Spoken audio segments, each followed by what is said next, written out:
అండి, నేను మీ Padmavathi. Welcome to Vennelaganti Padma's kitchen. ఈరోజు నేను చెప్పబోయే వీడియో ఏంటంటే వాక్కాయ పచ్చడి.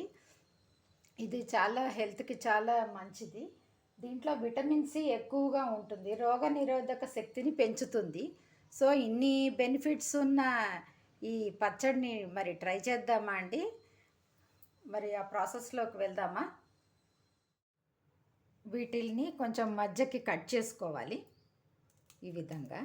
అయితే మధ్యలో ఏమన్నా గింజ అది ఉంటే కనుక తీసేసేయాలి, ఏమీ లేకపోతే వదిలేయాలండి. కొన్ని ఇట్లా గింజ వస్తుంది, ఇట్లా తీసేసుకోవాలన్నీ.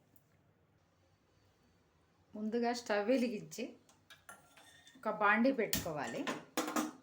ఈ బాండీ వేడైన తర్వాత మనం పచ్చడికి ఎంత సరిపడా ఆయిల్ తీసుకుంటామో అంత ఆయిల్ కొంచెం తీసుకోవాలండి. ఇప్పుడు దీంట్లోకి ఒక 4 ఎండుమిర్చి, కొంచెం శనగపప్పు, మినప్పప్పు, కొంచెం ఆవాలు, జీలకర్ర, కొంచెం ఇంగువ ఇలా కలుపుతూ ఉండాలి. తిరగమూత.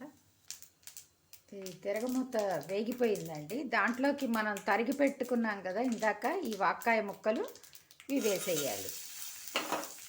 అలాగే కొంచెం పసుపుని యాడ్ చేయాలి. సిమ్లో పెట్టుకోవాలి. పెట్టుకొని దీన్ని అటు ఇటు కలిగి తీయాలి. అలాగే 2 పచ్చిమిరపకాయలు తీసుకున్నాం కదండి, అవి కూడా వేసేసుకొని సిమ్లో పెట్టి మూత పెట్టుకోవాలి. మూత పెట్టి ఒక 5 మినిట్స్ అలా ఉంచాలండి. మధ్య మధ్యలో కలిగి తీస్తూ ఉండాలి. కొంచెం ఒక చుక్క వాటర్ వేస్తే వేయచ్చండి.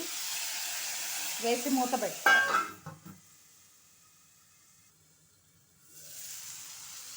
ఇప్పుడు చూద్దామండి, మగ్గిపోయిందండి. ఈ ముక్కని ఇలా అన్నామంటే ఇలా చిరిగిపోతుందండి, మెత్తగా అయిపోతుంది. సో మనం దీన్ని దింపి చల్లార్చుకున్న తర్వాత దీన్ని గ్రైండ్ చేసుకోవాలి.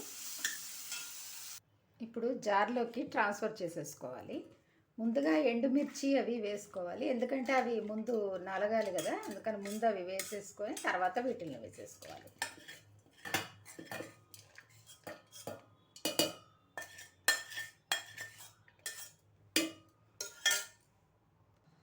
ఇప్పుడు తగినంత ఉప్పుని తీసుకోవాలి. కొంచెం తరిగి పెట్టుకున్న కొత్తిమీర అది కూడా వేసేసుకోవాలి. వేసుకొని గ్రైండ్ చేసేసుకోవాలి. అంతేనండి, వాక్కాయ పచ్చడి రెడీ అయిపోయింది. దీంట్లో విటమిన్ సి ఎక్కువగా ఉంటుంది, రోగనిరోధక శక్తి బాగా పెంచుతుంది, అంటువ్యాధులతో పోరాడడానికి కూడా సహాయపడుతుందండి. విటమిన్ సితో పాటు వాక్కాయల్లో సిరోటోనిన్ ఉత్పత్తిని చేసి ప్రేరేపించే మెగ్నీషియం మరియు ట్రిప్టోఫాన్లు కూడా ఉంటాయి. సో దీనివల్ల చాలా బెనిఫిట్స్ ఉన్నాయి కదండి. మరి దీన్ని ట్రై చేసి మీరు కూడా దీన్ని కామెంట్ రూపంలో తెలియపరచండి. అలాగే మా ఛానల్ని సబ్స్క్రైబ్ చేయండి, లైక్ చేయండి, షేర్ చేయండి. Thank you for watching.